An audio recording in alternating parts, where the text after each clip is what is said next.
Hola a todas y todos quienes se están sumando. Gracias por estar en este espacio. Mi nombre es Paula Díaz, yo soy editora general de Climate Tracker América Latina y hoy voy a ser la moderadora de nuestro primer encuentro de 2025, en donde estaremos hablando sobre transición energética, desinformación y periodismo en América Latina. Bueno, mientras van llegando los participantes, aprovecho de contarles que el encuentro durará alrededor de 60 minutos y podrán recibir consejos, perspectivas, recursos y experiencias de nuestros invitados especiales sobre transición energética, por supuesto, que es el tema que nos convoca hoy. Pueden dejar sus preguntas en el chat durante las presentaciones o alzar la mano al final cuando demos de preguntas. eh, para que así, digamos, podamos sacar algunas cosas en limpio o quizás también ustedes quieran aportar sus reflexiones. Bueno, dicho esto, podemos empezar nuestro conversatorio y quiero presentarles a nuestros destacadísimos invitados e invitadas. Bueno, partimos con Francisco Parra. Él es periodista especializado en ambiente y cambio climático, con diplomados en periodismo de investigación, cambio climático y transición energética. Francisco ha trabajado para diversos medios de comunicación en Chile y el extranjero y hoy es el director de Climate Tracker América Latina. Bienvenido, Francisco. Hola Paula, muchas gracias y un saludo a todos y todas quienes nos acompañan hoy. Seguimos con Diana Barba Patiño. Diana trabaja en Transforma, una organización en la cual, bueno, inició siendo la líder del tema de NDC y estrategias de bajo carbono y actualmente es la coordinadora técnica del programa de diplomacia energética de Transforma. Bueno, además, Diana es miembro del grupo de expertos de la Convención Marco de las Naciones Unidas sobre Cambio Climático y ha tenido la oportunidad de participar en procesos de revisión de reportes nacionales, como los informes bienales de actualización. Muchas gracias, Diana, por estar acá con nosotros en este encuentro. Muchas Bienvenida. gracias a ti, saludos Paula y todos, y esperamos pues tener un encuentro bastante productivo y lleno de aprendizajes. Sin duda que va a ser muy productivo y lleno de aprendizajes, así que prepárense para todo lo que viene. Y bueno, finalmente nos acompaña Esteban Tavera, él es periodista, investigador y narrador sonoro. Bueno, Esteban cuenta con experiencia en docencia universitaria, narración periodística, investigación y producción académica. Bueno, él aborda temas como la crisis climática, transición energética, ecología política, sustentabilidad y derechos humanos. Muy bienvenido, Esteban. Hola Paula y un saludo también a todas las personas que están acá. Es un gran gusto ver tantas caras conocidas y bueno, también tantos nombres sin cara conocidos. Gracias. Gracias a ti. Y bueno, entonces vamos a empezar con esto, partiendo para tener, digamos, un panorama general, por decirlo de alguna forma, con una pregunta fundamental. ¿Por qué es importante la transición energética para nuestra región? Diana, empezamos contigo.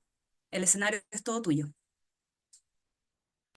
Listo, muchas gracias. Déjenme compartir entonces y me dicen si están viendo mi presentación.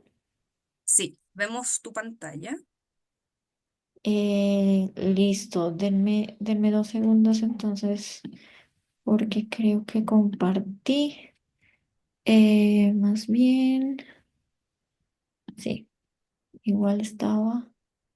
Ok, denme, a ver, lo voy a poner en presentación. No soy muy diestra con el tema de Canva, así que me excuso. No te preocupes. Eh, No, está arriba, en la parte superior a mano derecha donde dice presentar. Al ladito, al ladito, al ladito. Ahí, estabas ahí. Al ladito. Es que no, es que Eh, claro, ya, ahí listo. está. Ujú, listo. Entonces, pues bueno, Ahora sí. listo. Entonces, pues muchas gracias. Em, Pues esta es una presentación que se basa en una presentación que ya mi jefe Ana María Mogollón había hecho el año pasado, así que excusas por la, em, por la fecha, porque también pues estaba como en el ciclo de periodistas y también mostrando como los resultados de la COP29 en cuanto a en las negociaciones de mitigación y de transición justa, pero acá digamos que también me centro en uno, cuáles son los conceptos más importantes que se deben tener en cuenta, en hacer como también mostrarles cifras de cómo va avanzando la región en términos de, por ejemplo, energías renovables. Y aunque no centro mucho mi presentación en el tema, por ejemplo, de minerales estratégicos, sí puedes señalar que es un tema que es fundamental, no solo en la región, sino a nivel mundial, y después de cómo señalar que esto es uno de los retos más grandes que se viene para la transición energética justa. Entonces, bueno, pues digamos que la transición en su conjunto no es solo la transición energética como la vemos aquí.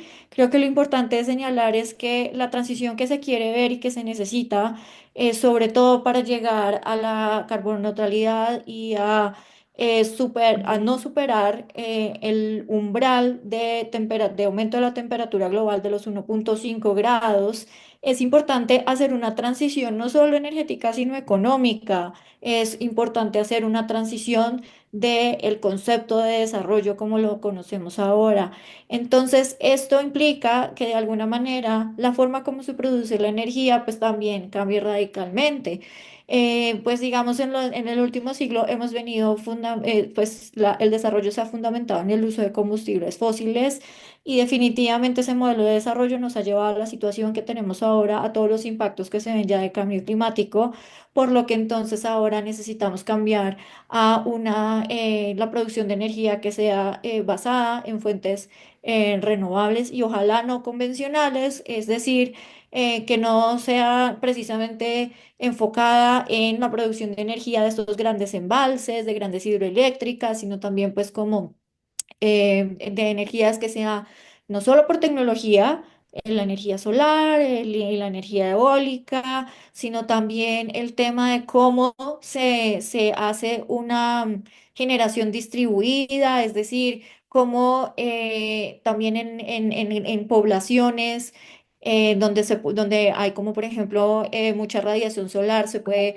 poner estos paneles solares en cada casa de manera que se pueda retroalimentar la energía, las casas la van produciendo y pueden ir vendiendo a la red en momentos en los que tengan esa radiación solar máxima y luego la red puede alimentar en las noches esa energía de tal manera que se construya un mercado en el que definitivamente se reconozca económicamente a las personas que realmente estén apostándole a tecnologías nuevas. Entonces, no es solo cuestión de tratar de que el país, pues el gobierno pues el sector privado se encargue de esta generación en masa de energía con fuentes renovables, sino también cómo los ciudadanos pueden involucrarse en esa generación de energía y generar el cambio que se necesita.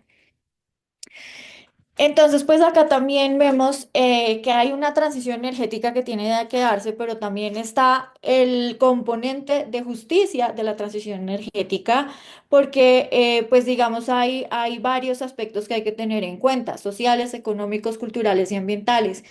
Y sobre todo, vamos a empezar con el tema de justicia, en el tema pues, visto desde el punto de vista geopolítico, global.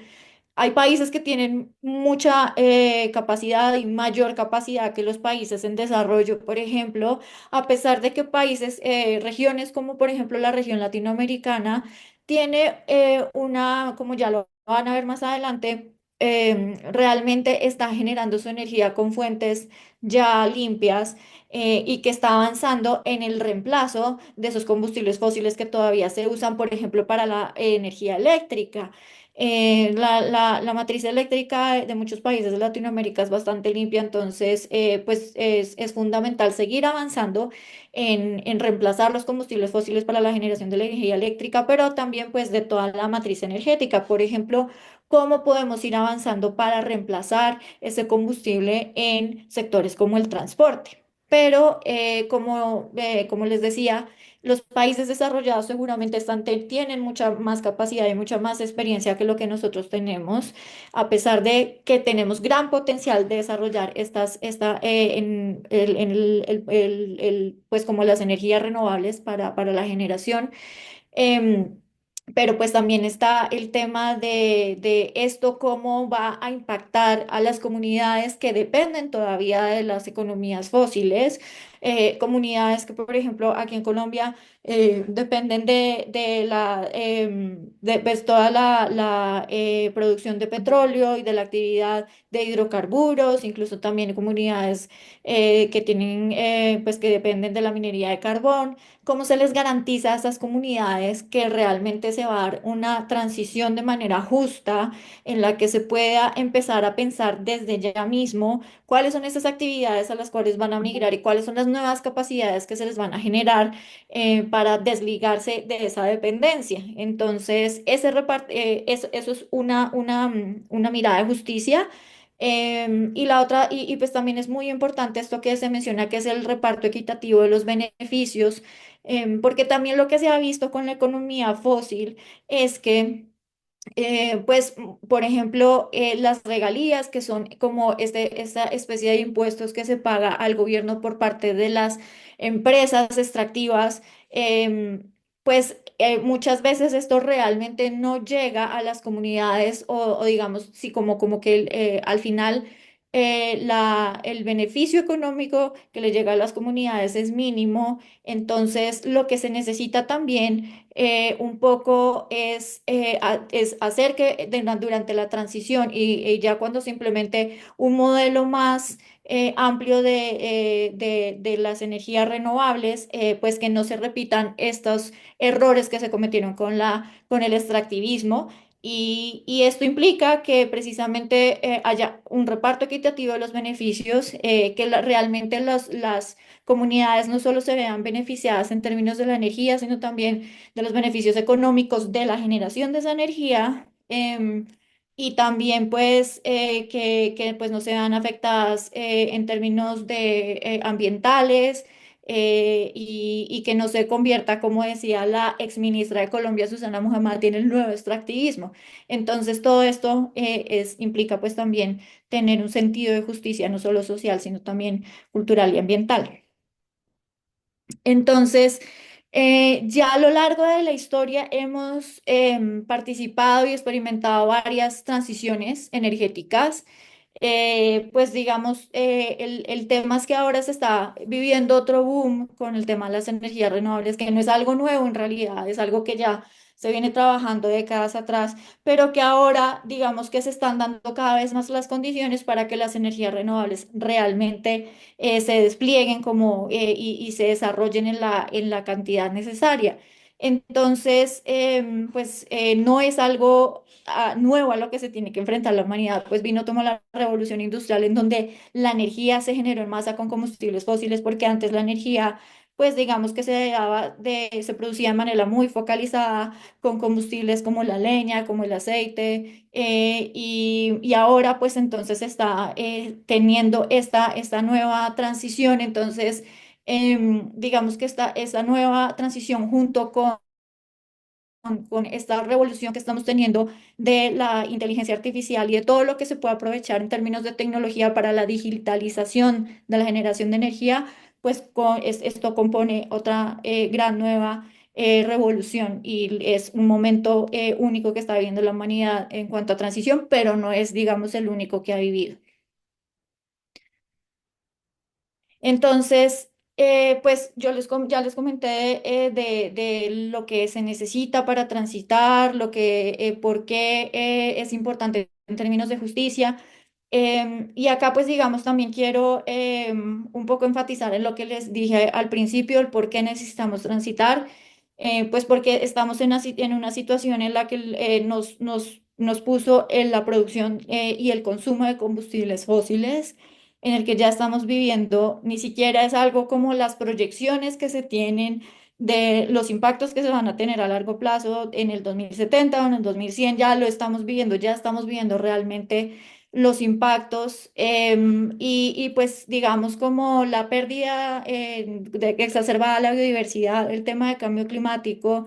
Y pues también son dos de las problemáticas más grandes que hacen que se haya sobrepasado pues unos puntos de no retorno que hacen que la humanidad tenga que estar preparada si no hace los cambios necesarios para tener que adaptarse a unas condiciones bastante adversas en un futuro cercano. Entonces, por eso es tan necesario hacer esa transición. em, y ya el sector energético pues sigue siendo responsable del 75% de las emisiones, de hecho pues como más del 80 actualmente por ciento de las emisiones globales. Entonces, pues necesitamos definitivamente cambiar ese modelo económico y cambiar la forma como generamos la energía. Entonces, simplemente como para recordar algunos conceptos básicos para entender cómo se da esa transición en el tema de, pues, la transición energética justa. Cuando les hablen, hay varias cosas. Cuando les hablen también de la transición que implica un cambio en la matriz energética y en la matriz eléctrica, la matriz energética es todo lo que es el consumo de combustibles fósiles en cada uno de los usos y de los sectores que necesitan de estas fuentes primarias de energía o también pues fuentes que ya se han transformado de energía y eso implica no solo como tener en cuenta la electricidad que se consume, sino también pues lo que se consume para el sector transporte, para las industrias, para generación de calor. Entonces, esto es la matriz energética. La matriz eléctrica pues es como la composición tecnológica que se tiene en un país para la generación de energía, ¿sí? Entonces, por eso les hablan de la matriz eléctrica, pues se tiene pues esta generación o por bueno, un porcentaje de combustibles fósiles y un porcentaje de combustible de energías renovables, que pueden ser también energía hidráulica, solar, eólica. Y también acá hay un concepto muy importante que es, también van a escuchar cifras de lo que es la capacidad instalada de los países, cuánto los países tienen de la capacidad, es decir, cómo tienen unas plantas para la generación de energía en total, cuánto el país podría estar preparado para generar energía, es como ese máximo que puede generar de energía con lo que en este momento se tiene instalado en esas plantas de generación. Y otra cosa es las cifras de generación de energía, que es lo que actualmente realmente el país está usando, que por lo general es una cifra que no necesariamente es la misma, porque acá recuerden que es como el máximo que podría generar el país y acá es lo que está día a día generando o lo que se genera en un año realmente en energía.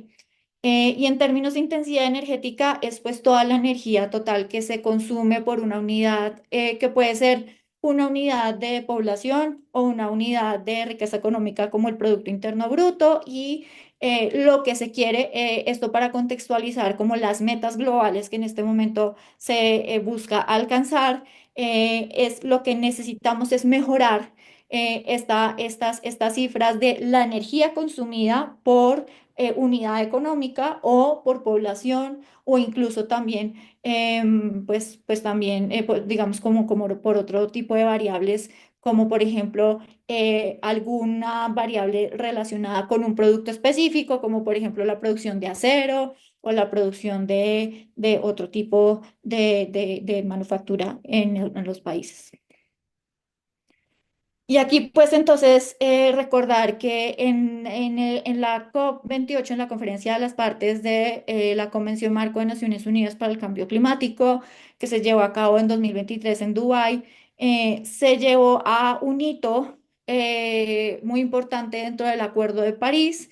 Y en el Acuerdo de París, que pues este acuerdo que todos la gran mayoría de los países a nivel mundial firmaron pues también ratificaron, se comprometieron a pues, tener esta cifra de no superar los 1,5 grados En realidad, pues en el Acuerdo de París lo que dice es que ojalá no se supere los 2 grados de temperatura y se lleve a, al final, hacer el mejor esfuerzo para no superar los 1,5 grados de aumento de la temperatura global.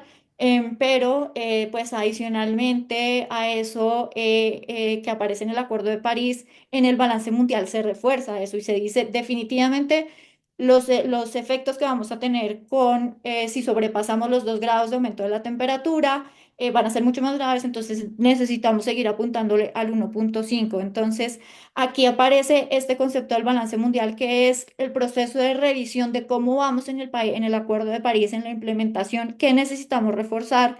Y eso se hace cada 5 años. Entonces, el primero se celebró en 2023, el próximo se va a celebrar en 2028. Y ahí aparecen entonces, como les digo, el balance mundial tiene dos miradas. La mirada hacia atrás, que es qué tan grave estamos, es la mirada hacia atrás, y la mirada actual de cómo estamos en este momento en cuanto a la implementación de los compromisos climáticos bajo el Acuerdo de París, pero también pues en términos de lo que la ciencia nos dice que está pasando con el planeta.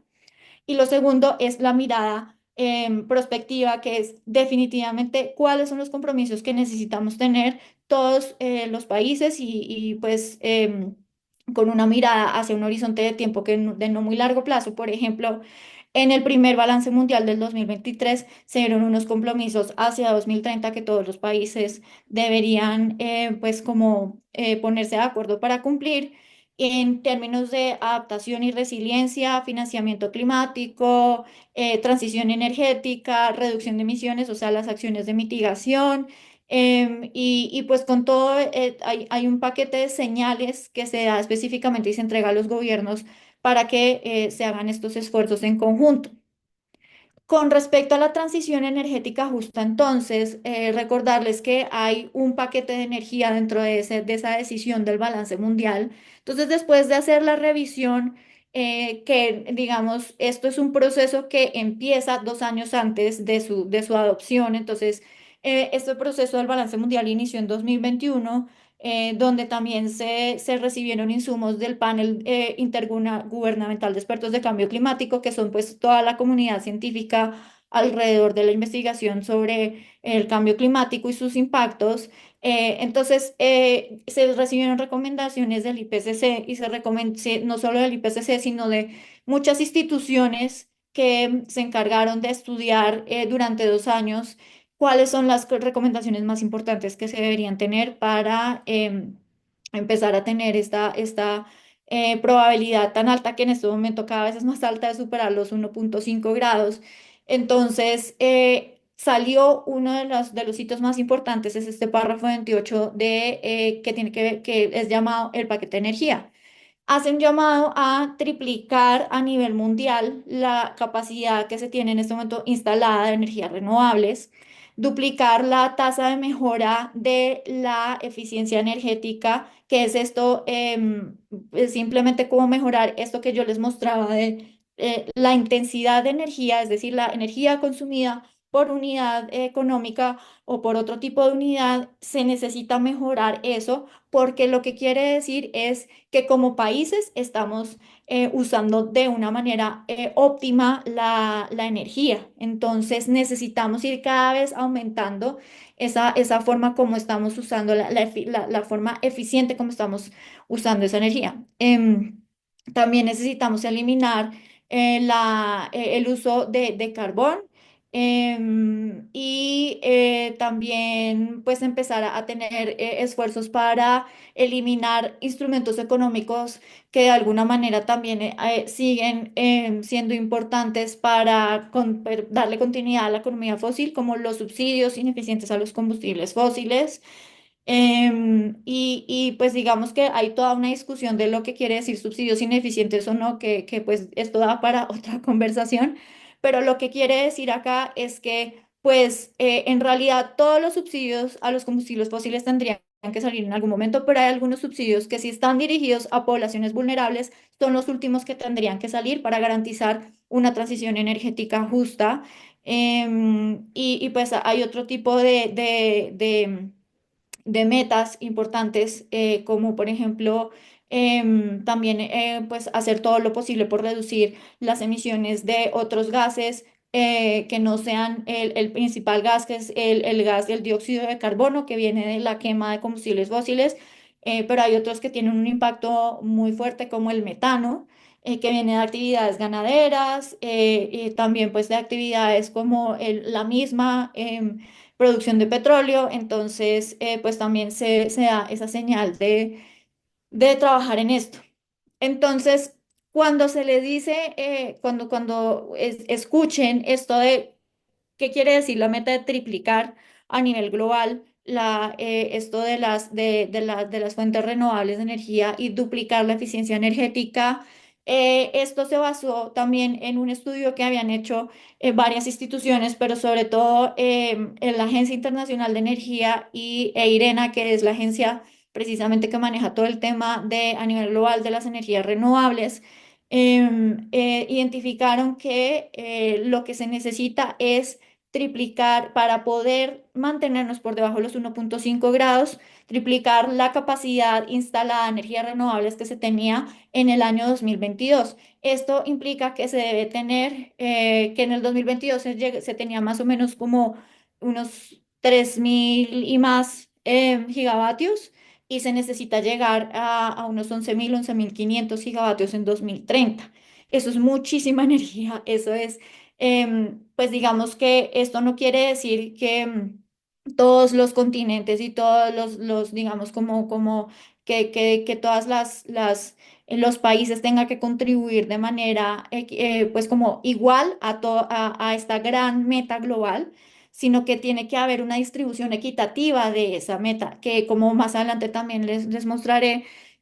Hay pues una forma, pues mejor dicho, dependiendo también de la matriz que se tenga. Si, por ejemplo, los países en Latinoamérica, nosotros ya tenemos una matriz eléctrica bastante limpia, entonces seguramente el esfuerzo que tenemos que llegar a hacer para contribuir a esa meta global va a ser menos que, por ejemplo, un continente como África, que como tiene una matriz que está más basada en combustibles fósiles, pues va a tener que recibir mucho apoyo también para poder alcanzar una proporción de energías renovables muchísimo más alta que la que tiene ahora. Entonces, eso depende de la situación de cada región, pero por supuesto que no va a ser, pues como que no va a ser una contribución igual para todos los países. Y en eficiencia energética, pues también se tiene que duplicar la tasa anual de las mejoras que se han dado, por ejemplo, que se observaron de las mejoras frente a 2000, por ejemplo, las mejoras que se hicieron en 2022 frente al año 2021. Entonces se va a ir evaluando año a año cuando ya se tenga como calculado cuál es la intensidad energética que se tiene en cada uno de los países en el año 2023, por ejemplo, de 2023 a 2022 tiene que mejorarse. A verse cómo estas mejoras cada vez se tienen que ir duplicando año a año. Entonces, esto es algo que también pues, se está analizando de cómo en realidad cada una de las regiones podría contribuir a esta meta global.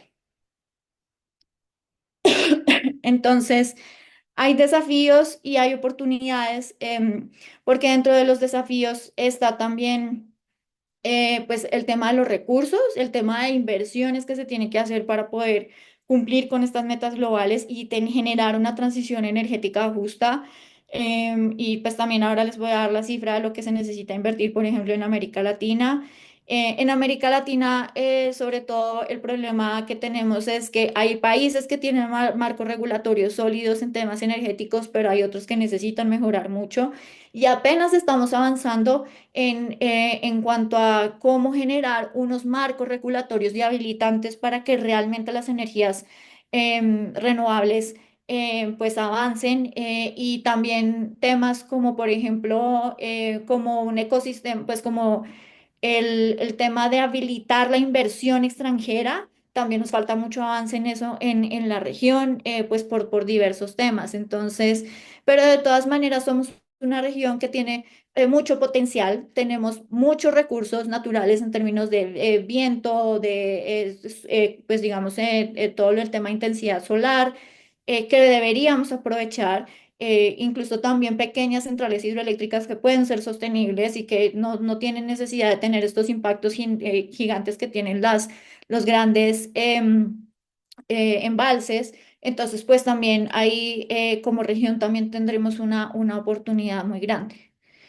Les quiero entonces dar como unas cifras de cómo estamos en la región en este momento. Primero, pues una cifra muy contundente y como les decía, bueno, ya vamos a pasar a las inversiones, pero primero, ¿qué quiere decir que Latinoamérica tenga una matriz eléctrica limpia? Eso quiere decir que más del 64% de la electricidad que se generó en 2023 se generó a través de fuentes renovables, incluyendo las hidroeléctricas. El promedio mundial es de 39, entonces somos una región que de verdad, pues como que puede llamar la atención en ese avance de las energías renovables.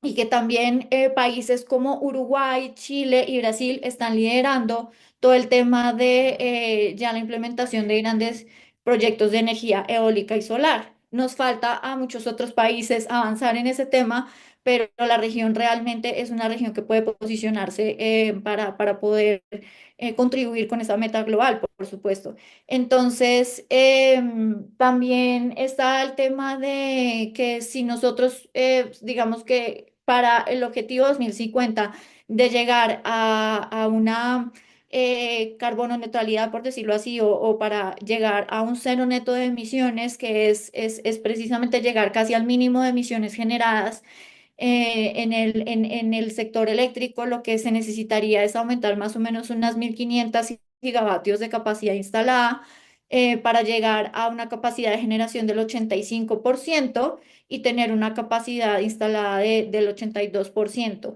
En este momento, países como Uruguay, como Paraguay, como Costa Rica, tienen casi una matriz eléctrica casi del 100% de renovables. Igual es un reto porque el hecho de que nosotros tengamos una matriz limpia no quiere decir que no sea un reto para nosotros mantenerla. Y puede haber casos de algunos países que digan como precisamente por temas de incluso de adaptación al cambio climático y de protección del recurso hídrico, si no se trabaja con esta de forma complementaria con energías renovables como la eólica y como la solar, pues probablemente algunos países tendrían que hacer como un retroceso para generar con gas o con carbón. Entonces, pues lo que se requiere en términos no solo económicos, sino también de análisis de cómo involucrar las variables de cambio climático, o sea, de los impactos que van a generar nuestros ecosistemas en las decisiones energéticas va a ser muy importante. Em, los precios de la energía en la región pues cada vez se están como regulando y están siendo menores porque Latinoamérica era una de las regiones los precios de energía eléctrica más costosas, entonces pues ahora esto se está regulando. Y también pues uno de los grandes retos es que pues como para lograr estos avances en capacidad instalada, como les mencionaba, pues se va a tener que invertir este es billones en inglés, pero en realidad es 1.140.000 millones de dólares entre 2020 y 2030. Entonces, esto es, pues más o menos desde el año pasado hasta 2030 se tendría que de esos 1.140 millones tendría que haberse invertido ya, pues tendrían que invertirse en estos próximos años más de 900 miles de millones. Entonces, esto es una gran inversión que se tiene que hacer en la región. Tenemos que seguir atrayendo inversionistas extranjeros, pero también ver cómo se generan estos modelos y estos mecanismos financieros para poder avanzar en las energías renovables. Por último, sin entrar mucho en detalle, Transforma, pues les quiero contar varias cosas. Esto creo que ya lo había presentado Ana Mogollón, que es la directora del programa de Diplomacia Energética en Transforma. El año pasado lanzamos un documento de política en el que precisamente se analiza cuál es la contribución de 4 países de la región a las metas globales de triplicar las energías renovables. Y es muy interesante porque la conclusión más importante es que depende también de la capacidad instalada que tengan los países y del crecimiento que se tenga en cuanto a las proyecciones de demanda, es decir, cuánta energía se va a demandar en el futuro, pues unos países van a tener que contribuir más, van a poder contribuir más a la meta global, dependiendo también, digamos que el mensaje es que no hay necesidad de triplicar necesariamente si lo que se quiere es cubrir la demanda nacional y no necesariamente cubrir la demanda nacional implique hacer una triplicación de la capacidad instalada que se tiene de energías renovables, porque pues se necesita mucho menos para cubrir esa demanda de energía de los países. Entonces, pues eso se va analizando caso a caso y quienes quieran pues ver con mayor detalle esto está en la página de Transforma y en este em, pues también pueden acceder em, a este policy brief. Y creo que eso es todo por ahora y espero ver cómo estaba en el tiempo de lo que estábamos previstos y creo que me pasé un poco más, pero bueno, estoy atenta a cualquier pregunta que tengan. Gracias. Pero todo muy interesante. Muchas gracias, Diana, por esta presentación y por darnos, digamos, un punto de partida, ¿no? Sobre este tema que es tan complejísimo. Existe, digamos, ya mucho conocimiento de que falta avanzar muchísimo en las transiciones, incluyendo, bueno, la transición energética o las transiciones energéticas, algunos prefieren decirlo en plural, bueno. Y ahora, bueno, vamos a pasar a otro tema que nos preocupa bastante, no solo por los efectos que tiene en la sociedad, sino que también por el rol que tomamos las y los periodistas cuando se trata de información que se divulga y se comunica respecto a estos temas. Y es por eso de que ahora vamos a hablar sobre cómo opera la desinformación sobre la transición energética en medios a raíz de algo que estamos haciendo. Bueno, ahí Esteban Tavera nos contará algunos detalles para que podamos poner ojo también a este tema tan crítico y relevante. Adelante, Esteban. Bueno, buenas tardes. Como ya ustedes lo pudieron ver de la presentación de Diana, pues hacer este salto de los combustibles fósiles y las energías contaminantes a energías más limpias, pues toca un montón de intereses y un montón de bolsillos de personas, empresas, organizaciones, etcétera, que no solamente están vinculadas con los medios porque tienen plata ahí metida, sino porque además, y esto es aún más preocupante, porque muchas de las personas a los que los medios acuden para analizar los temas de energía están también relacionadas con esas industrias. De ahí viene nuestra idea de mirar cuáles son las estrategias que se están desplegando en medios de comunicación para defender o atacar más bien a la transición energética que están planteando los países. Denme un segundo, yo comparto bien, creo que no compartí lo que era, ¿cierto, Pau? No, todavía no hay presentación, si a eso te refieres. Ahí que Ahora se está compartí, cargando. ahí sí, sí, o Ahí no. sí, sí. Vemos tu pantalla. La presentación en Canva, Falta, sí, de la falta presentación en Canva, presentar. eso mismo. Ahí está. École qua, como decimos algunos. Adelante. Bueno, listo. Entonces, hoy en este ratito vamos a hablar de manera muy somera sobre la desinformación sobre la transición energética, principalmente, pues como respondiendo estas tres preguntas que ustedes ven ahí. ¿Cómo se comporta la desinformación en medios? ¿Quiénes son los agentes que más desinforman? ¿Y qué propósitos tienen esos agentes para desplegar estas estrategias de desinformación? Y esto que están viendo ustedes en pantalla ahora es el origen de toda esta conversación. Esta pantalla que ustedes ven es la responsable de que yo esté aquí hablando con ustedes y de lo que les voy a mostrar. Eso que ven ahí es nuestra base de datos general de todos los datos que tenemos recopilados sobre la desinformación en 8 países de la región. Mejor dicho, lo que ustedes están viendo ahí es un análisis que hemos hecho de 8 países, reitero en ese número, sobre los medios de esos países, bueno, y algunos medios de esos países, cómo están reflejando la transición. Entonces, a lo largo de esta charla, yo lo que voy a hacer es agarrar esta gran base de datos de la que ustedes están viendo solo un fragmento que alcancé a tomar y desmenuzarla y mostrarle cómo qué encontramos ahí. Pero antes les voy a contar un poco qué fue lo que hicimos para que ustedes entiendan cómo llegamos a lo que vamos a llegar. Entonces, ¿qué fue lo que hicimos? Lo que hicimos fue que analizamos la cobertura de la transición en 1487 notas periodísticas que fueron publicadas en estos 8 países: Argentina, Brasil, Colombia, Costa Rica, Ecuador, Guyana, Surinam y México. Y ahí en cada país agarramos 4 medios, lo que da un total de 32 medios que, digamos, que lo que miramos fue las publicaciones relacionadas a transición energética entre junio del 23 y mayo del 24. ¿Para qué? ¿Para qué hicimos eso? Pues lo que queríamos, básicamente, lo que queremos es identificar las principales narrativas de desinformación y sobre todo quiénes son esas personas, sacarlas del anonimato, quienes desinforman, a través de qué estrategias usan, ¿no? Ahora, ¿qué entendemos por desinformación? Esto, aquí yo traje como una definición, quizá la más amplia, que se puede ir complejizando porque cuando estamos hablando de transición energética, pues esto tiene unos matices, pero básicamente, pues para no entrar en muchos detalles, la desinformación es un contenido falso, inexacto, malicioso o engañoso, y aquí viene algo importante, que es presentado o difundido deliberadamente por actores de relevancia pública. Aquí no estamos hablando de que la desinformación es, por ejemplo, que un periodista, un analista o un analista por error confundió una cifra y la tiró en una entrevista y la cifra pues es equívoca, es falsa o es inexacta. No, aquí estamos hablando de cuando es presentado y difundido deliberadamente con la intención de confundir al público, de causar daño o de amenazar procesos políticos o políticas públicas. ¿Se podría entender la transición como un proceso político? Sí.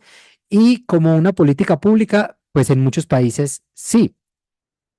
Entonces, básicamente sobre transición energética, nosotros previamente, a partir de otros estudios, de informes internacionales de expertos, de otro tipo de producción académica que hay al respecto, ya habíamos definido que hay 5 básicamente tipos de narrativas que desinforman sobre clima o transición energética: los retardistas, negacionistas, engañosos, conspiracionistas y falsos. Básicamente aquí me interesa que nos fijemos en los 2 primeros porque fueron como las 2 grandes variables que nosotros utilizamos. Digamos, un contenido puede ser negacionista y engañoso, sí, y conspiracionista también, y también puede ser falso, y lo mismo con los retardistas. Entonces, los 2 grandes ejes de esta investigación son los retardistas y los negacionistas. Y cuando hablamos de un discurso retardista, pues estamos hablando básicamente de una narrativa que busca evitar o reducir el apoyo a políticas de transición energética y, ojo con esto, o retrasarla indefinidamente.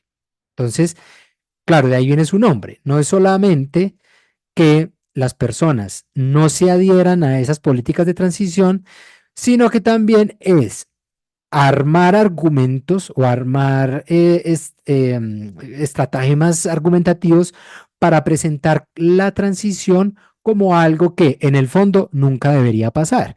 Y ya vamos a ver ejemplos de eso. Y los negacionistas, pues son directamente, que es como el discurso más clásico, si se quiere, son aquellos discursos que de plano niegan el cambio climático, antropogénico y o la necesidad de la transición. Son los que de frente dicen esto no es necesario. Entonces, como les decíamos, analizamos 1487 artículos y a esos artículos les aplicamos como 3 fases de análisis: una cuantitativa, que es esa tabla que ustedes vieron llena de datos, en donde básicamente lo que hicimos fue convertir a números las ideas que encontramos en esos medios de comunicación. Una segunda etapa fue cualitativa, en la que ya miramos específicamente frase por frase desinformante, y ahí miramos, bueno, hicimos un análisis de encuadres que básicamente, para no complejizarlo mucho, es un análisis que permite evidenciar con qué lentes está mirando el medio de comunicación el tema que a nosotros nos interesaba, y como en este caso estábamos analizando frases desinformantes de agentes en particular, lo que nos interesaba es esos agentes cuando desinforman de la transición, con qué lente lo miran, con un lente económico, con un lente de asignación de responsabilidades, con un lente de, qué sé yo, religioso, moral, etcétera. Y además, a partir de lo que encontrábamos y fuimos estableciendo como conclusiones del análisis o como hallazgos, contrastamos esa información y armamos mejores contextos con la ayuda de 3 personas en cada país a las que les hicimos entrevistas y les preguntamos básicamente cómo leer mejor esos números que estábamos encontrando y esas ideas. Y aquí ustedes pueden ver pues la tabla de medios que analizamos. Ahí ustedes pueden buscar los de sus países, si los conocen o no. ¿Qué características cumple esta selección? Lo que hicimos fue analizar 2 medios de alcance nacional, un medio que fuera eh, digital y un medio que fuera especializado, bien sea en temas de energía o en temas, digamos, digamos, en un campo más amplio, pero que abordara muchos temas energéticos. Ahora sí, entonces, de todo esto, ¿qué encontramos? Lo primero y más importante es que de toda la muestra encontramos que el 20% contiene alguna frase, idea, argumento que desinforma sobre la transición energética en estos 8 países. ¿Cómo se comportó este 20%?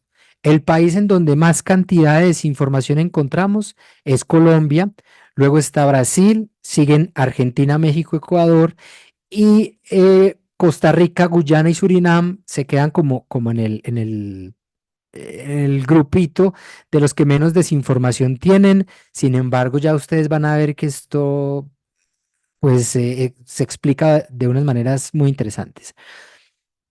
Ahora, cuando miramos ya no cómo se distribuye el total de la desinformación, sino en cuáles países hubo más desinformación por nota sobre transición publicada, pues ya nos encontramos un mapa distinto. Ya encontramos que Ecuador se destaca porque era por cada nota había más notas con desinformación. Y luego están Guyana, Brasil y Argentina. Digamos que ese sería como el grupito en donde digamos, quienes leyeron esos medios buscando información sobre transición, estuvieron más expuestos a encontrarse una nota con desinformación porque había más por cantidad. Esto lo que nos empieza a decir es que, por ejemplo, en Ecuador, el periodo de tiempo, que es de junio del 23 a mayo del 24, abarcó 2 COPs, pero además abarcó un periodo político muy interesante que fue la consulta que buscaba prohibir la explotación petrolera en el Yasuní. Y ahí pues hubo muchísimos discursos circulando y obviamente también muchísimos discursos con desinformación. Y en Guyana, este es un caso bien interesante junto con Surinam. En Guyana y Surinam estamos viendo el auge de la explotación petrolera. Digamos, ese país está pensando mucho en cómo, digamos, solucionar muchos de sus problemas sociales a través de la explotación del petróleo. Y ahí, entonces, al hablar tanto sobre petróleo, se les iba también muchísima información, digamos, retardista o negacionista, en fin, ya vamos a ver. Ahora, lo que encontramos en términos de cuál narrativa predomina, pues es un aplastante liderazgo de los argumentos retardistas. El 97% de todos los argumentos desinformantes buscan retrasar la transición o arrojar argumentos que ayuden un poco como a desmotivar a las personas a apoyar este cambio. El negacionismo, ya ustedes ven, es ínfimo, ¿no? Es casi que de color, ¿no? Parece por ahí muy poquito. Básicamente, casi un 3% tenemos argumentos negacionistas. Estos son los medios que nosotros encontramos que más, digamos, que más notas con desinformación tenían. Em, ahí están, digamos, el diario La República de Colombia es un medio que publica muchísimo sobre energía, entonces eso explica que haya tanta cantidad de desinformación. La agencia Hechos de Brasil también publica muchísimo, entonces también tiene mucho sentido. Y lo que les digo, en el caso de Ecuador, pues tiene mucho que ver esas coyunturas que fueron atravesadas allá en el país, que se me olvidaba, además de la coyuntura de la consulta de Yasuni, pues también estuvo todo este tema de la crisis energética en Ecuador por falta de agua y los problemas con las hidroeléctricas. Ahora, aquí hacemos otra vez el cambio.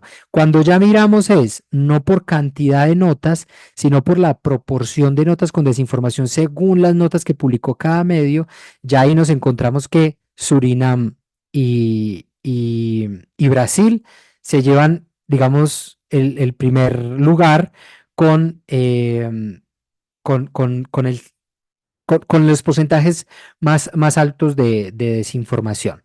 Luego estaría este medio expreso de Ecuador y, bueno, el Universo, etcétera.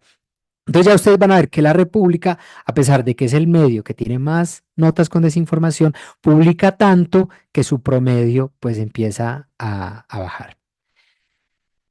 ¿Cómo se presentaron las fuentes desinformantes? Esto para nosotros es muy importante porque, como les decía, para nosotros es clave ver quiénes son los que desinforman. Y bueno, en esta gráfica es un poco complicada de leer porque son muchas variables, pero empezamos a ver como algunas tendencias, ¿no? Miren ustedes cómo se mueven los representantes de la industria que son citados en los medios. Y en algunos países, fíjense, los gobiernos, ¿no? Los gobiernos cómo aparecen. Esto lo vamos a desmenuzar un poco acá. Entonces, fíjense. ¿Cómo se comportaron las industrias en cada país? Colombia es el país donde los principales agentes de desinformación están vinculados a la industria, junto con Brasil. Son esos dos países en donde la industria es la principal protagonista de la desinformación. Ahora, en términos de los gobiernos que más desinforman sobre la transición son México, Argentina, Brasil y Costa Rica. Son los medios en donde la desinformación proviene fundamentalmente de los gobiernos. ¿Y esto pues con qué tiene que ver? En el caso de México y de Brasil, con esa aparente o cada vez más clara contradicción que hay en esos gobiernos entre sus agendas ambientales y sus agendas extractivistas, ¿cierto? En el caso de México, AMLO tenía un discurso ambiental que de todas maneras rayaba con su, digamos, aspiración de explotar muchos recursos naturales en el país, lo mismo que en Brasil. Brasil se acaba de unir, por ejemplo, a la OPEP, entonces son países que tienen ese discurso y que usan, digamos, el discurso de la explotación petrolera para, digamos, para fortalecer la economía del país, para, digamos, luchar en contra de la desigualdad y demás. Y en Argentina pasó algo muy interesante y es que en Argentina el periodo de análisis nos permitió atravesar dos gobiernos y dos gobiernos distintísimos. El gobierno de Alberto Fernández, de marcada tendencia progresista, y el gobierno de pues Javier Milei, que los dos, digamos, pueden ser muy distintos en muchas cosas, pero en su fijación por el gas, pues no son tan distintos. Incluso, yo espero no recordarlo mal, porque a veces son tantos nombres que puedo estar confundiéndome. En el caso de Argentina, vemos que los dos gobiernos en el cargo de Secretaría de Energía repitieron el nombre de persona. Entonces eso nos dice mucho sobre esa coincidencia en temas energéticos entre esos países. Y finalmente, el tema de las personas expertas. Fíjense aquí, cómo en Ecuador son las personas expertas quienes más desinforman. Estas comillas que puse acá arriba en personas expertas no son, bueno, no son solamente irónicas, sino que las pongo entre comillas porque son expertas para los medios, pero cuando uno va y mira las noticias en donde la principal fuente es una fuente experta y desinforma, muchas de esas personas expertas son o políticos que estuvieron en cargos asociados a energía, que ahora fungen como expertos ante los medios, esto pasa en varios países, o personas asociadas a las industrias que no son presentadas por los periodistas como eso, como persona que estuvo asociada a esta industria petrolera X o Y, sino que son presentadas como expertas porque aparentemente conocen muy bien el negocio y pues tienen algo que decir. Eh, bueno, entonces aquí está como la otra cara de lo que hacen los medios con la desinformación. Para nosotros era muy importante saber, bueno, puede que ustedes, quienes son periodistas, les haya pasado que, pues, vayan a entrevistar, por ejemplo, a un gobierno en los países donde el gobierno es el principal desinformante y pues un periodista o una periodista no puede simplemente dejar de cubrir al presidente a quien preside una agencia gremial o a una industria, no sé, vamos, eso no se puede. Y eso, sin embargo, no quiere decir que el periodista no tenga la labor de chequear o confirmar o contrastar la información. Aquí nosotros sacamos el ranking de los medios en donde más porcentaje de chequeos o de contraste de la información hay. Y bueno, ahí ustedes ven que hay medios que tienen pues el 100% de efectividad en este contraste, porque algunos tienen pocas notas y demás. Pero fíjense ustedes, por ejemplo, el caso de este medio argentino, en donde tiene 17 notas con desinformación y en solo una hay un ejercicio de contraste o de chequeo de la desinformación que venía por parte de las fuentes. Fíjense, por ejemplo, este caso de Brasil, que es una agencia que ya vimos, de 36 notas con desinformación solo chequearon dos, y el caso este de Milenio en México, donde solo una de 18. Entonces, este también es como un llamado de atención a nosotros mismos de cómo combatir o minimizar el riesgo frente a estas narrativas, y de eso pues les va a hablar más en un rato Francisco. Em, bueno, listo. Para ir como cerrando, ¿cuáles son las industrias más citadas en términos de desinformación? Ahí ustedes la ven. Petrobras en Brasil tiene un protagonismo muy, muy fuerte, no solamente adentro de Brasil, porque hemos encontrado notas donde el presidente de Petrobras sale desinformando en medios en Guyana y en otros países donde lo citan. La OPEP, que es muy activa, desactivando cualquier argumento pro transición, Shell, YPF, Exxon, tal. Aquí vemos, por ejemplo, entonces que hay al menos tres empresas estatales como fuentes de desinformación. Ecopetrol en Colombia, YPF en Argentina, Petrobras en Brasil. Esto nos hace mucho sentido en la medida en que estas empresas, pues no solamente replican como en muchos casos la mirada de sus gobiernos, sino que además son fundamentales para justamente proteger como esa mirada que hay sobre el extractivismo para resolver los problemas económicos de los países. Ya voy cerrando. Y aquí les dejo esta tablita con las personas más desinformantes. Esto para nosotros es muy importante que ustedes las conozcan. Ya luego vamos a publicar el informe y lo van a poder volver a ver. ¿Quiénes son las personas que más aparecen en todos los medios de todos los países como desinformantes? Y aquí hay un tema que es clave y quiero pasarlo rápido, pero que ustedes lo vean con la importancia que tiene, y es el impulso al gas fósil como combustible de transición. Hemos encontrado en la gran mayoría de países que la desinformación se vincula a esta narrativa de que el gas es seguro, confiable, limpio, sano, próspero, nos va a ayudar a salir de la pobreza y que es el combustible de la transición. Fíjense ustedes que encontramos 189 notas. Entre esta barra y esta barra hay 189 notas que promueven el gas, pero al mismo tiempo desinforman.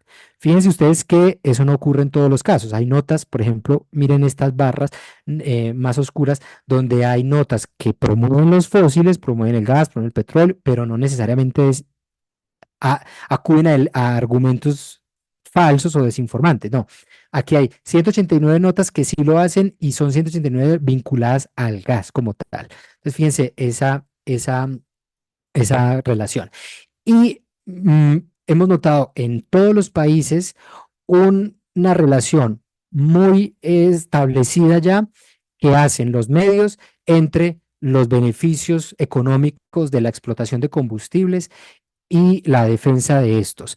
Esto lo que vemos es una mirada cortoplacista de la economía, ¿cierto? la- es no ver que dejar de producir fósiles también tiene unos resultados positivos en la economía en términos de futuro y seguirlos produciendo también tiene unos efectos negativos a futuro.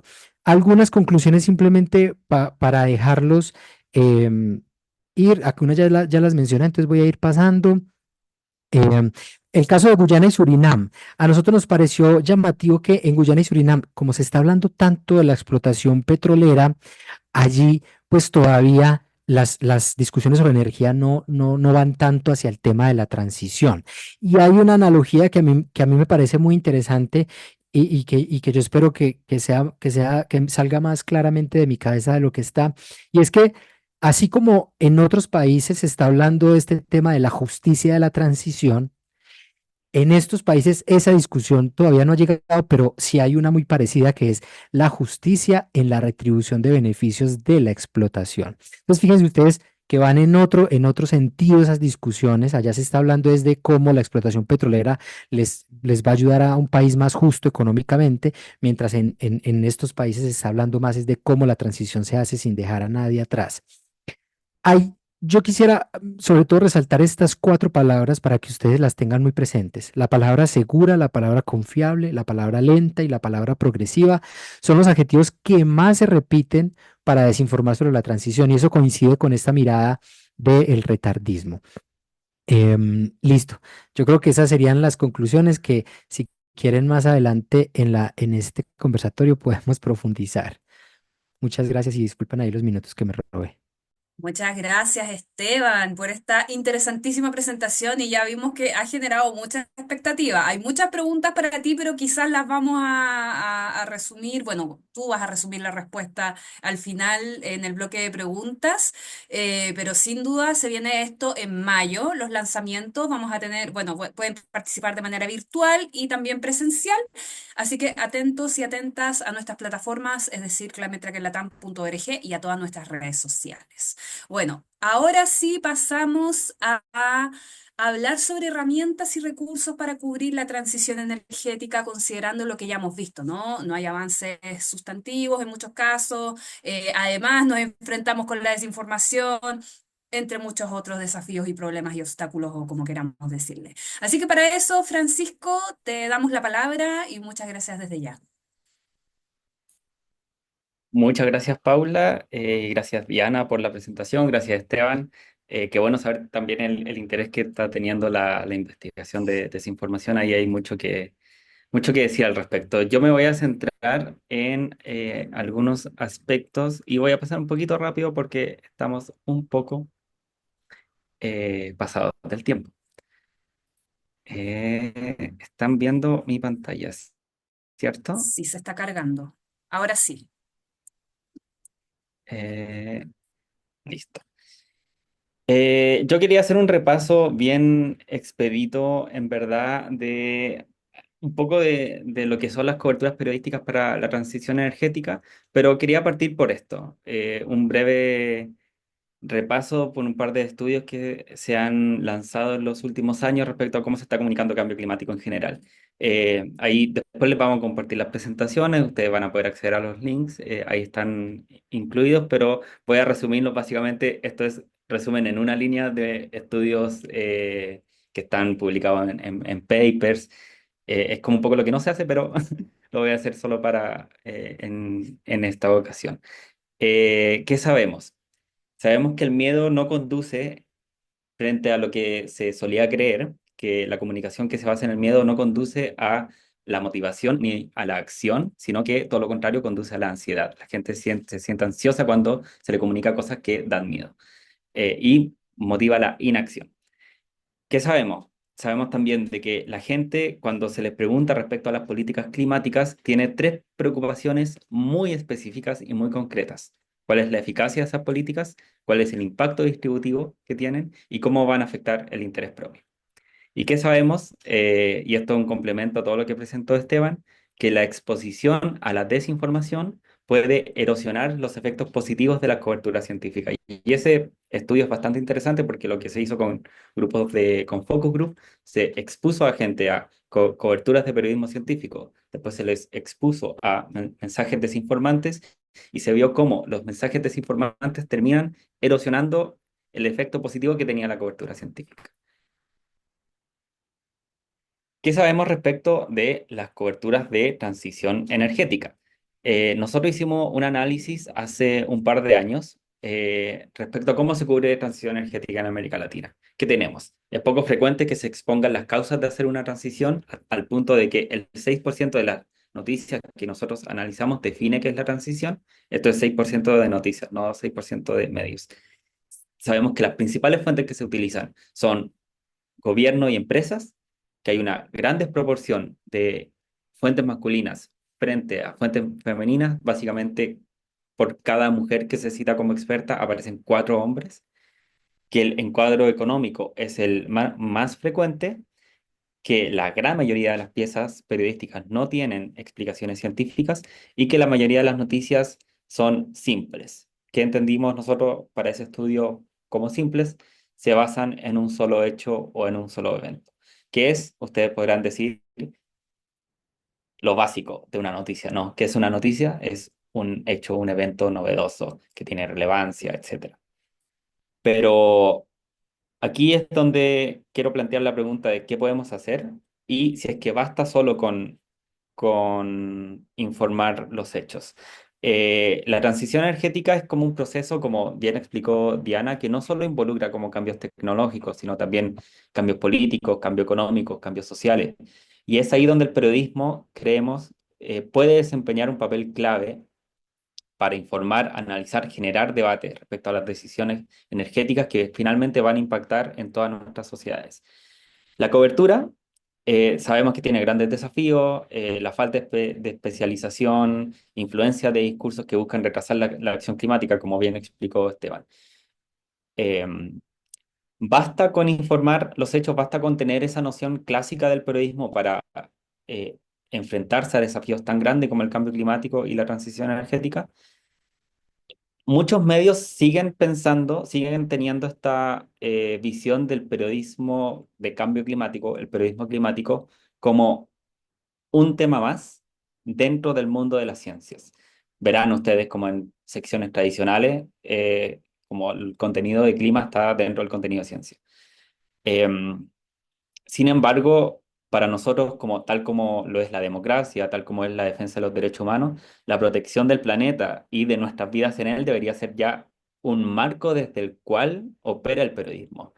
¿Por qué? Porque lo que pasa con el clima no es algo, no es un objeto externo que yo simplemente puedo observar y describir, sino que es el telón de fondo sobre el cual se desarrolla la vida.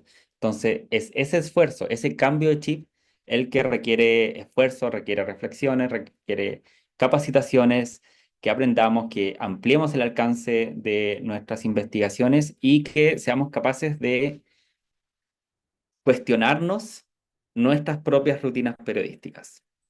Y esa es como la gran invitación que queremos hacerle con este evento.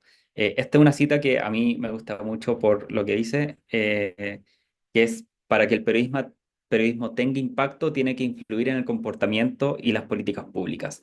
Entonces, las salas de redacción tienen que invertir mucho más pensamiento y mucha más energía en cómo se presentan los problemas, a quién, qué mensajes y productos emplear y qué valores transmitir. Este es un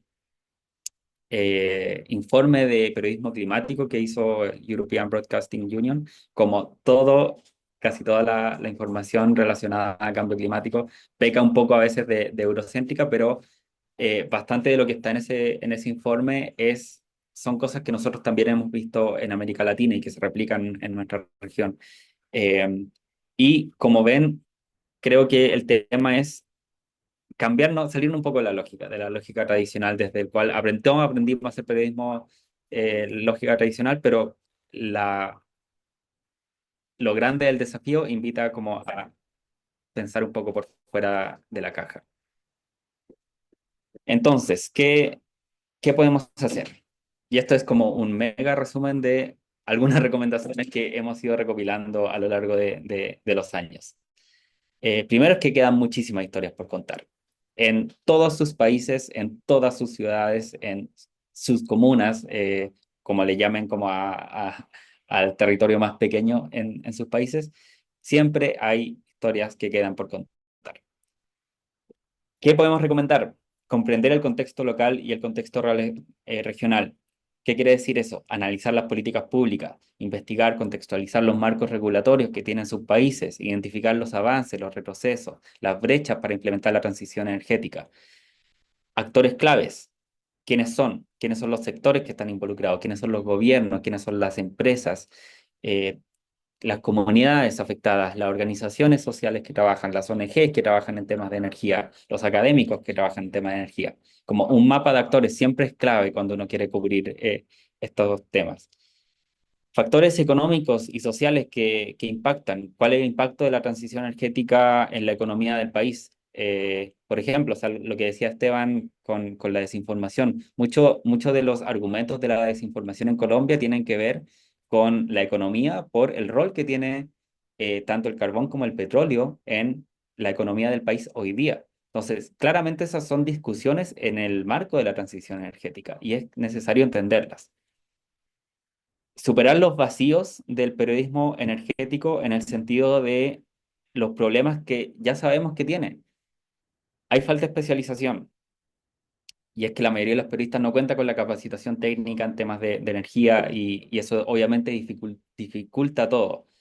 ¿Qué se puede hacer? Como venir a estos espacios, conocer qué organizaciones, nosotros no somos la única organización que trabaja en estos temas desde el periodismo, pero conocer quiénes ofrecen capacitaciones, por ejemplo.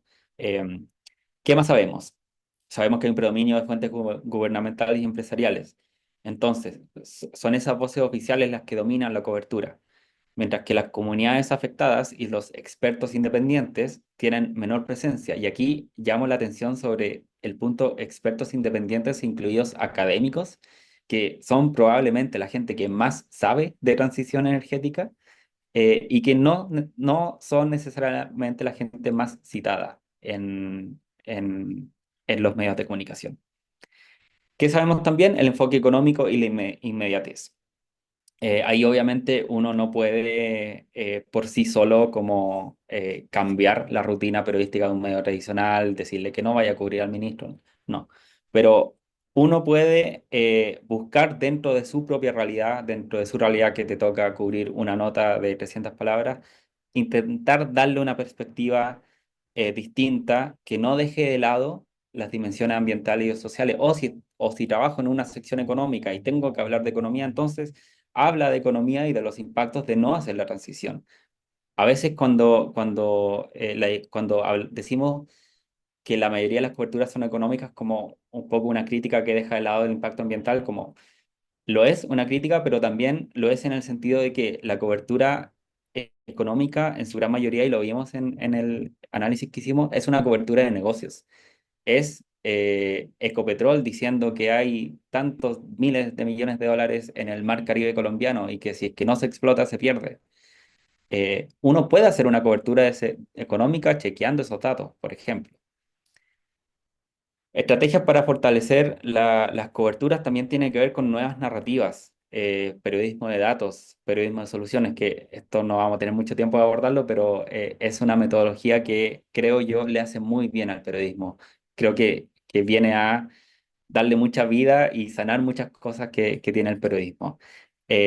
Nuevos formatos, ya sea podcast, TikTok, etcétera. Comprender a la audiencia para una comunicación efectiva, porque no, nosotros no tenemos en América Latina necesariamente una falta de interés por el tema de cambio climático, tenemos, como pasa en todo el mundo, una fatiga informativa ante los medios en general. La gente no, por lo menos no hay, hasta la última revisión que hice, que fue el año pasado, no habían como estudios que sustentaran como evidencia de que la gente evite noticias de cambio climático. La gente evita noticias en general, no como particularmente las de cambio climático. Em, pero también hay una percepción de ineficacia, hay obviamente ansiedad ante la crisis climática, y por eso es súper importante hacer la información accesible, explicar conceptos que son complejos de manera sencilla sin perder el rigor. Ahí obviamente muy importante mantener como siempre lo básico, el rigor mínimo que debe tener el periodismo. Incorporar la perspectiva ciudadana, por ejemplo, mo- mostrar los beneficios, los desafíos que tiene la transición desde el punto de vista de las comunidades. Eso siempre es muy interesante para la gente. Y generar interés sin sobrecargar, intentar variar formatos, variar encuadres para evitar precisamente el agotamiento. Y por último, monitorear, fiscalizar el compromiso adquirido. Y esto es como ya lo básico, ¿no? Como cuestionar los discursos que retrasan y confunden para la transición energética, como lo contaba Esteban, y promover un periodismo colaborativo, que creo que esto es algo que nos permite entre todos y todas exponer distintas barreras que tiene la transición energética y que tiene la acción climática en general. Eh, quiero Quería tomarme 2 minutitos para contarle un ejemplo. Me voy a salir ahora del tema transición energética y me voy a meter a otro tema que hemos trabajado, pero eh, pero que nos gusta mucho contar, y es que el periodismo sí tiene impacto. Nosotros hace un par de años realizamos un podcast de pérdidas y daños en Colombia. Pérdidas y daños es como se les llama a impactos del cambio climático, si es que no lo conocen. Entonces era básicamente 7 historias de distintos impactos del cambio climático en Colombia contadas de una manera sonora a través de un podcast.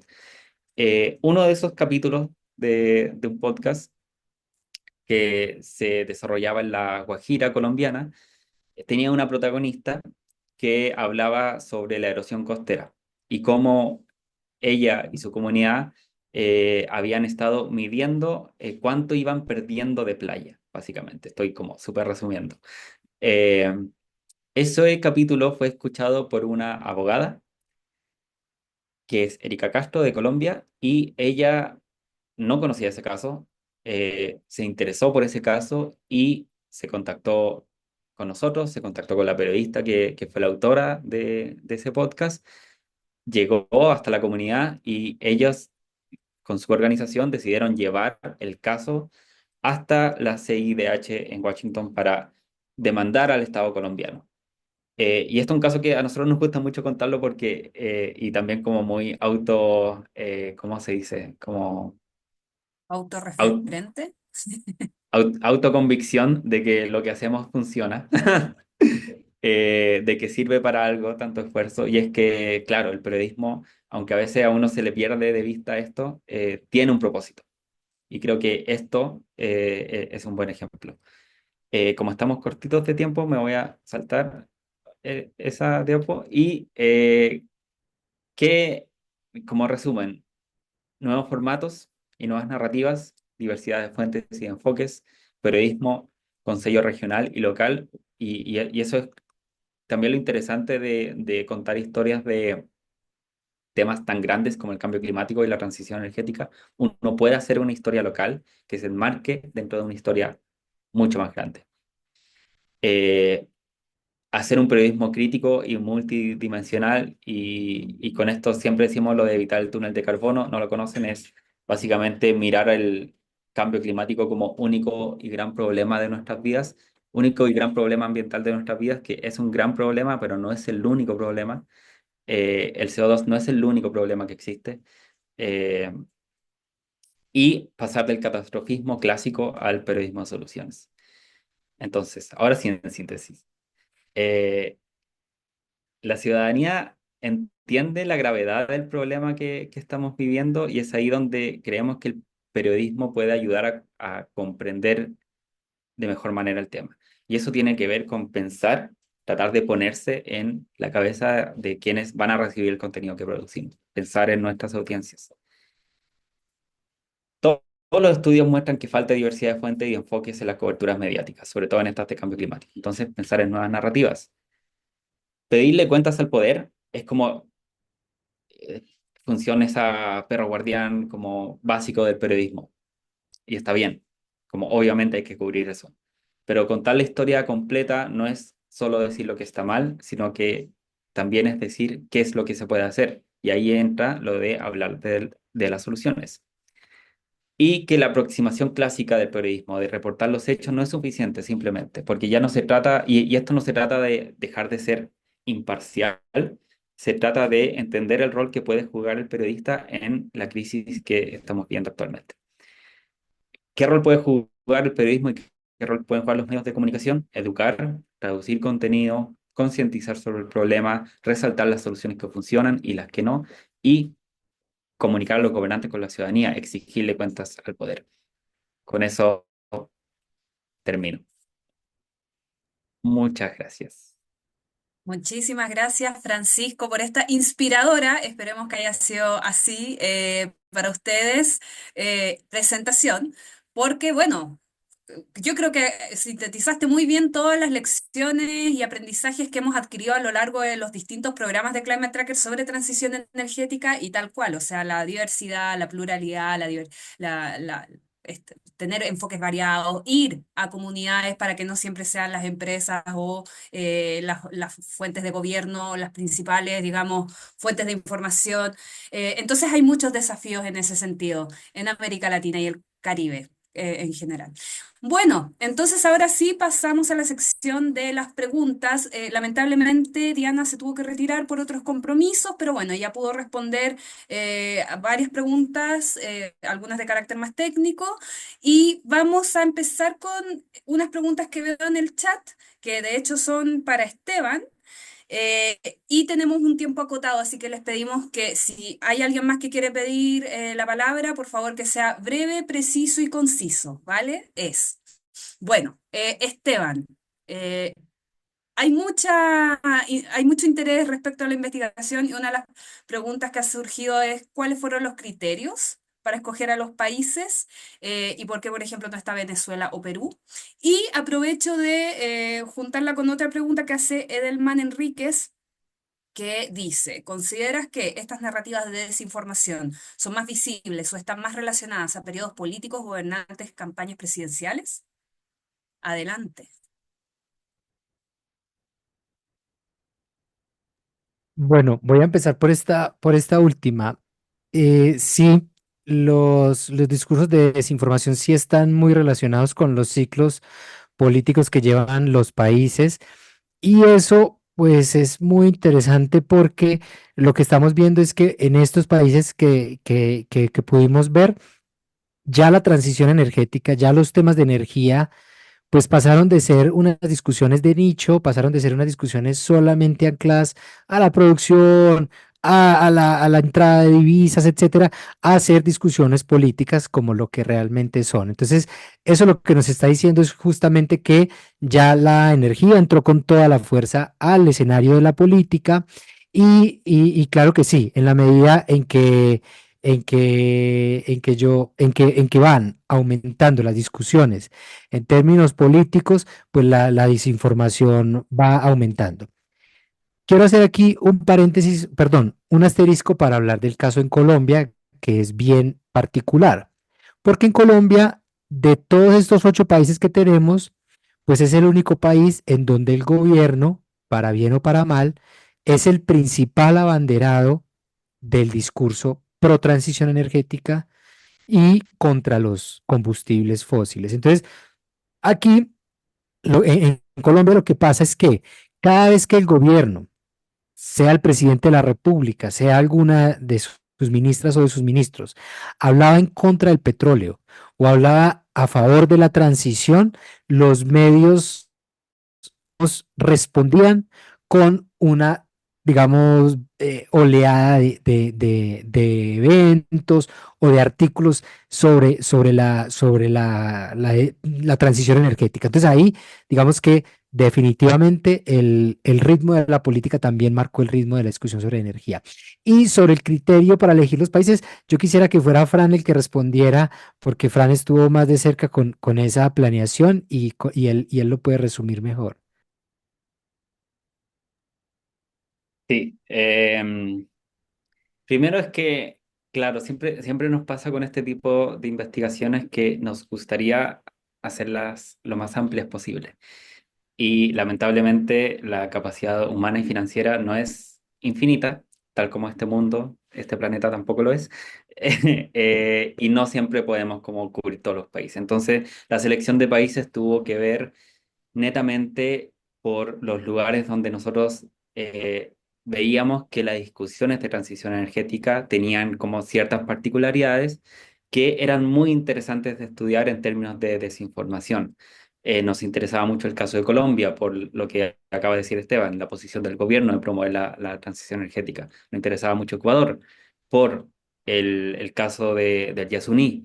Nos interesaba mucho Costa Rica también, porque siendo un país como históricamente pro medio ambiente, que ni siquiera es un país dependiente de los fósiles, su materia energética es como 95% renovable en Costa Rica, tenía un gobierno que estaba muy activo en promover la exploración de gas y de petróleo. Nos interesaba por lo mismo Brasil, por lo mismo Argentina. Y por supuesto también quisimos incorporar a dos países del Caribe que solemos como no incluir cuando hablamos de América del Sur o de América Latina, que son Guyana y Surinam, que tienen como prácticamente las mayores reservas de petróleo en la región. Entonces, el criterio fue ese, no hubiese gustado ampliarlo más, pero como tratamos de seguir como los países donde esta discusión en particular podía ser reflejo del debate en general de la transición energética.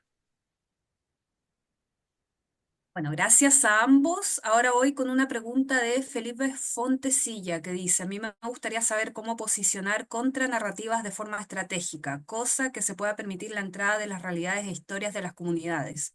Por ejemplo, a los medios dominantes. ¿Cómo se hace eso? A ver, por ejemplo, Hidrógeno Verde en Chile, aquellos medios donde se propone que el hidrógeno es la solución, no tienen diversidad de voces. ¿Qué formas tenemos para poder penetrar esos espacios y disputar la hegemonía comunicacional frente a casos tan complejos como el hidrógeno verde? Quizás Francisco. Eh, Está difícil esta pregunta.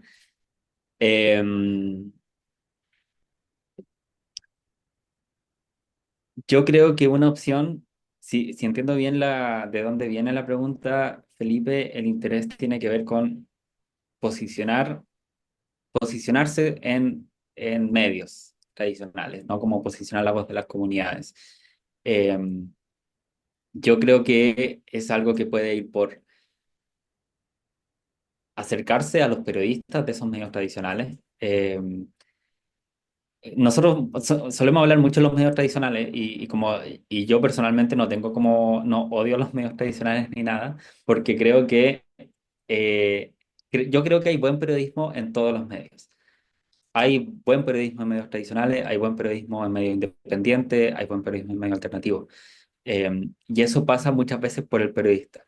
Eh, Obviamente influye el espacio donde está, influye la extensión que tiene, de que pueda hablar de tal tema o no pueda hablar de tal tema, de que tenga que entrevistar a tal fuente o la otra, obviamente influye. Pero hay prácticas que se pueden implementar y que siempre se puede intentar implementar. O sea, nosotros mismos hemos trabajado con medios, siempre doy el ejemplo de Chile, hemos trabajado con extremos de medios. Hemos trabajado con el Mercurio y hemos trabajado con Resumen. Como, no sé si hay mayor distancia entre medios de comunicación en este país, por ejemplo. Y a lo que voy es que acercarse al periodista de ese medio, al periodista que cubre estos temas, es una buena opción desde el punto de vista como de querer posicionar ciertos temas. Y por otro lado, desde el punto de vista del periodista, creo que tiene que ver con lo que hablamos antes, de diversificar las fuentes, de entender de que en esa diversificación también hay un valor agregado, un valor distinto que tal vez no están haciendo el resto y que puede ser algo interesante para promover. Eso podría decir. No sé si Paula quieres complementarme tú misma. No, yo creo que está súper bien y de hecho se ha visto que la sociedad civil ha influido en la discusión, si bien a veces puede ser en menor medida en los medios tradicionales o más masivos, sí ha habido una como estructuración de organizaciones desde el norte hasta Magallanes que han tratado, por ejemplo, de hablar de los riesgos de esta incipiente industria del hidrógeno verde. Entonces, claro, se trata de diversificar. De hecho, eso es lo que se hace y nosotros también cuando trabajamos, tal como decía Francisco, recurrimos a muchos tipos de medios distintos y perfiles de periodistas distintos. La idea también a veces es tratar de encontrar un nuevo ángulo para seguir dándole seguimiento a estos temas, ¿cierto? No solo como cubrir uno y ya está y después me olvido para siempre.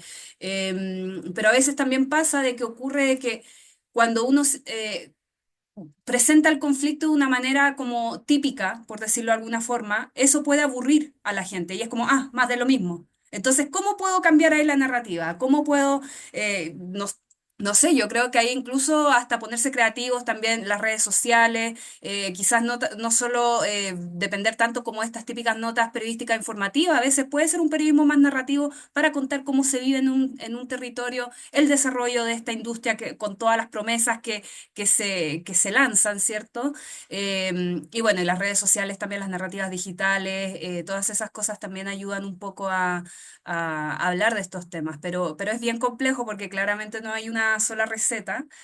Ojalá, Felipe, pudiéramos responderte de mejor manera, pero al menos eso es lo que hemos visto nosotros y de hecho también que hemos cubierto estos temas de hidrógeno verde y sí ha habido harta acogida, pero en el fondo la invitación yo creo, y esto lo digo más como a tono personal, es nunca cansarse, siempre seguir el proceso, no olvidarse, porque a veces en el periodismo, claro, de nuevo, nos fijamos en los hitos, en el evento en particular, y se reunió la comisión de no sé qué cuestión de desarrollo costero, ya, cubro algo y después me olvido para siempre, pero no, a lo mejor uno puede encontrar una nueva arista, y ahí para eso hay que rumiar un poquito, masticar las historias y ver cómo las podemos presentar y ver también las referencias, o sea, qué ha estado haciendo los otros medios y qué podríamos hacer nosotros. Así que bueno, harto ánimo con todo eso porque sabemos que acá hay muchos periodistas que también tienen esa misma inquietud.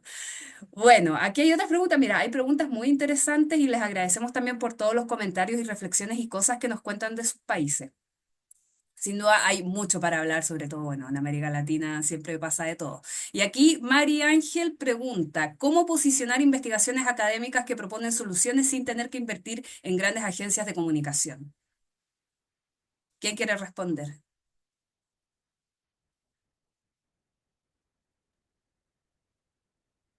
A riesgo de que me odies, Paula, yo quiero tirarte la respuesta a ti de nuevo. Bueno, a ver, y yo aquí estaba de moderadora nomás, no, pero bueno, no, son bromas, son bromas. Eh, yo creo que ahí lo importante, sobre todo, si hablamos de investigación académica, me imagino que estás, María Ángel, en una universidad o en algún centro de investigación asociado a universidad o universidades en plural, porque a veces hay de todo.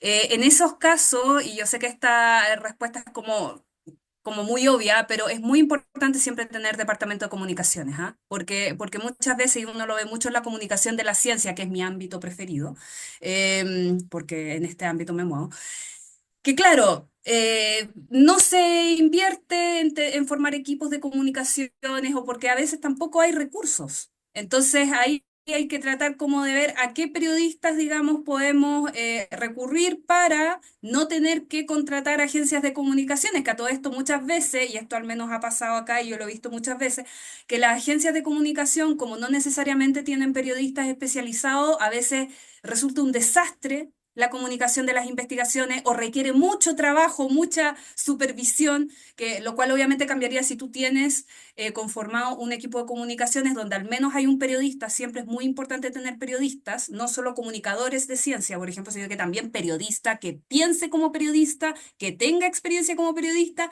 y que ejecute como periodista. Esta es mi perspectiva.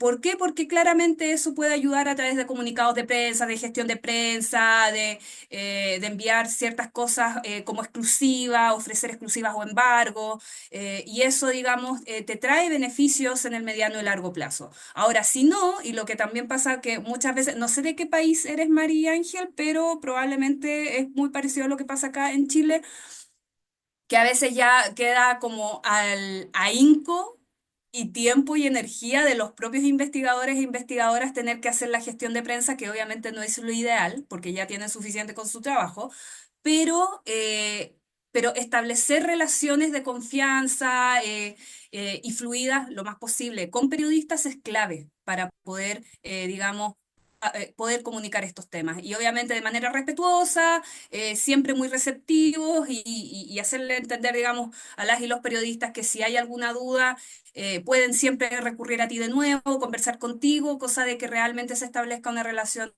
de confianza, porque eso sin duda que marca la diferencia. Bueno, espero haber podido responder esa pregunta. ¿Hay alguna otra pregunta? Estoy, creo que no. ¿Hay alguien más que tenga alguna pregunta? ¿Alguien que se quiera desmutear? Hoy día todos muy tímidos. Nadie se ha desmuteado para hacer la pregunta. Es el momento. Hay, hay una pregunta ahí, Paula, en el chat que decía, ¿qué tips recomiendan para mejorar la formación de propuestas de temas e historias para que sean consideradas en las pautas periodísticas? Yo creo que esta es muy buena pregunta. Muy buena Em, pregunta. Francisco, adelante. sí, yo diría en toda propuesta que va desde proponerle un tema a un medio, siendo como periodista freelance, o trabajando en un medio, haciéndole una propuesta a tu editor, lo básico, o sea, el punto de partida tiene que ser que tú como periodista ya sepas qué es lo que está, qué es lo que hay, qué es lo que se ha publicado, qué es lo que ha publicado el medio sobre ese tema y qué es lo que están publicando otros medios sobre ese tema, qué es lo que como hay en tu país de coberturas, porque desde ahí es donde uno parte. A nosotros nos pasa muchas veces que nos llegan propuestas, por ejemplo, que no son muy novedosas, la verdad. Y nosotros cuando hacemos convocatoria y le pedimos a la gente que hagan un pitch, hagan una propuesta, no pasa, como nuestros criterios son como periodismo básico, como criterios periodísticos, como primer año, novedad, relevancia, y cuando uno se encuentra con algo que, mira, nosotros publicamos esto hace un mes, no, no ha pasado, eso no sirve. Entonces yo diría que lo primero es conocer qué es lo que hay, conocer qué es lo que publica el medio con el que quieres trabajar, qué tipo de historias cubre, porque eso ya te va dando una idea de qué es lo que van a aceptar. No le vas a proponer un tema económico a un medio que no cubre economía, o al revés.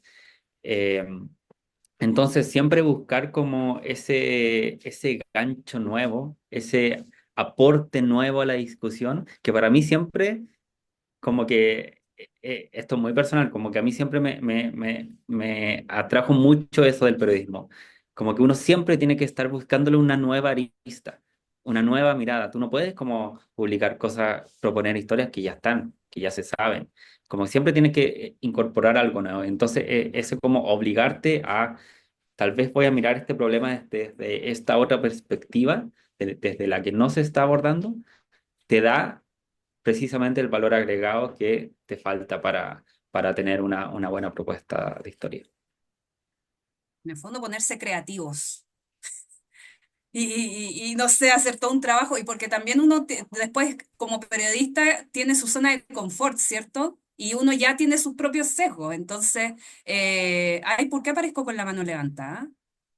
Yo no apreté nada, estoy con las manos acá desocupadas. Me están, me están hackeando, no, mentira. Bueno, pero eso, es ponerse creativos, es tratar como de construir y de construir la historia y claro, y siempre estar viendo qué es lo que hacen otros colegas, qué podría estar faltando y pre-reportear y reportear siempre.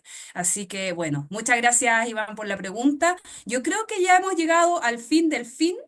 Se nos acabó el tiempo, pero agradecemos muchísimo todos sus comentarios, todas sus preguntas. Como saben, nosotros ya les traemos varias sorpresas, entre ellas este lanzamiento del proyecto de desinformación, este proyecto de investigación. Así que muy atentos. Casi se me olvida que hay que tomarse una foto, así que, Esteban. dos cositas muy ¿O fue acción? puntuales. La primera es que hay una pregunta que quedó aquí en el chat que obviamente yo no voy a responder, que es sobre la relación entre transición energética y la generación de empleos verdes, para decir simplemente que en nuestro podcast, el micrófono climático, en unos días va a salir un episodio sobre empleos verdes donde explicamos qué es eso, cómo está el panorama y demás. Y luego saldrá otro de nuestra querida María Paula Suárez, que está aquí también, donde problematizan el tema de los empleos verdes en el sector petrolero.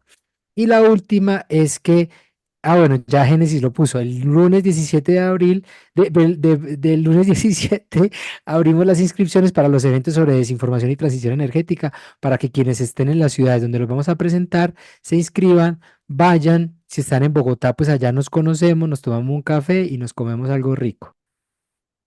Eso, o sea, mejor publicidad imposible. Así que con esta invitación queden muy atentos y si no pueden estar in situ, pueden estar virtualmente y acceder después a la investigación y a todas las cosas que les tenemos. Fran, ¿tú quieres decir algo?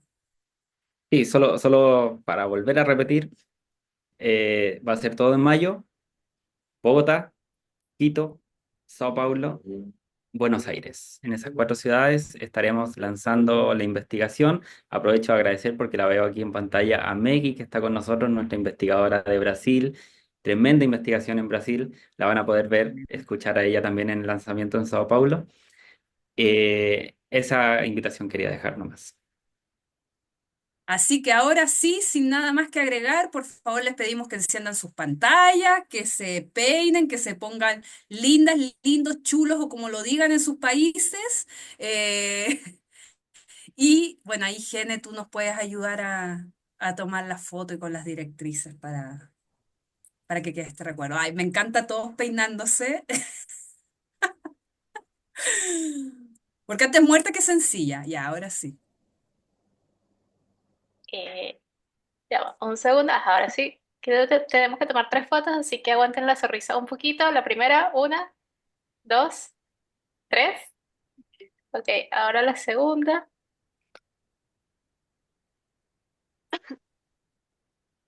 Y ahí veo que también están abriendo algunas cámaras más. Voy a esperar un par de segundos. Ya, y 1, 2 y 3. Y eso es todo. Ahora sí, muchas gracias. Ay, Gene, te silenciaste. Ay, sí. Luego les vamos a estar enviando la grabación también con la foto y también las presentaciones, como les había comentado Francisco. Y cuando abramos las inscripciones, también le vamos a enviar el link para que allí se puedan inscribir como más cómodamente. Así es, así que ya con todas estas informaciones y ojalá con hartas cosas que pensar sobre transición energética, nos despedimos. Muchas gracias por habernos acompañado durante esta tarde y bueno, nos vemos a la próxima. Que esté muy bien. Un abrazo. Adiós. Muchas gracias. Chao, chao. Chao, chao.